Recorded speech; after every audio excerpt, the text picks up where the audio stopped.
ನೋಡಿ, ಪ್ರಾಬ್ಲಮ್ಸ್ ಎಲ್ಲರ ಲೈಫಲ್ಲಿರುತ್ತೆ. ಆದರೆ ಯಾವ ವ್ಯಕ್ತಿ ಎಲ್ಲರ ಮುಂದೆ ಅವನ ಲೈಫ್ನ ಒಂದು ಬೋರಿಂಗ್ ವೇಯಲ್ಲಿ ತೋರಿಸ್ತಾನೆ, ಆಗ ಜನರು ಅವ್ರನ್ನ ಇಗ್ನೋರ್ ಮಾಡ್ತಾರೋ ಹೊರತು ರೆಸ್ಪೆಕ್ಟ್ ಅಲ್ಲ.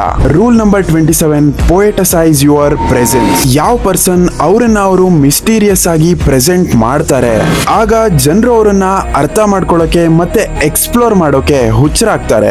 ಮತ್ತೆ ಯಾವ ವ್ಯಕ್ತಿ ಯಾವಾಗ್ಲೂ ಬೇಜಾರಲ್ಲಿರ್ತಾನೆ, ಅನ್ಲಕ್ಕಿ ಮತ್ತೆ ಜಗತ್ತಿನ ಎಲ್ಲಾ ಕೆಟ್ಟದ್ದು ನನಗೆ ಆಗುತ್ತೆ ಅನ್ಕೋತಾ ಇರ್ತಾನೆ, ಅವ್ರನ್ನ ಯಾರು ಕೂಡ ಇಷ್ಟಪಡಲ್ಲ. ನೋಡಿ, ರೂಲ್ ಸಿಂಪಲ್ ಆಗಿದೆ. ಯಾವಾಗ್ಲೂ ನಿಮ್ಮನ್ನ ನೀವು ಒಬ್ಬ ಮಿಸ್ಟೀರಿಯಸ್ ಮತ್ತೆ ಹ್ಯಾಪಿಯಾಗಿ ಪ್ರೆಸೆಂಟ್ ಮಾಡಿ. ಇದರಿಂದ ಜನರು ನಿಮ್ ಕಡೆ ಅಟ್ರಾಕ್ಟ್ ಆಗ್ತಾರೆ. ಮತ್ತೆ ನಿಮ್ಮ ಲೈಫ್ ನ ಮಿಸ್ಟೀರಿಯಸ್ ಇಲ್ಲ ಫ್ಯಾಂಟಸಿಯಿಂದ ಪ್ರೆಸೆಂಟ್ ಮಾಡಿ. ಇದರಿಂದ ಜನರು ನಿಮ್ಮನ್ನ ಒಬ್ಬ ನಾರ್ಮಲ್ ಪರ್ಸನ್ ಅಲ್ಲದೆ ಒಂದು ಯುನೀಕ್ ಎಕ್ಸ್ಪೀರಿಯನ್ಸ್ ಅಂತ ಅನ್ಕೊಳ್ಳಿ. ಇದೇ ರೀತಿ ನೆಕ್ಸ್ಟ್ ರೂಲ್ ಬಗ್ಗೆ ತಿಳ್ಕೋಬೇಕು ಅಂದ್ರೆ ಫಾಲೋ ಮಾಡೋದನ್ನ ಮರಿಬೇಡಿ.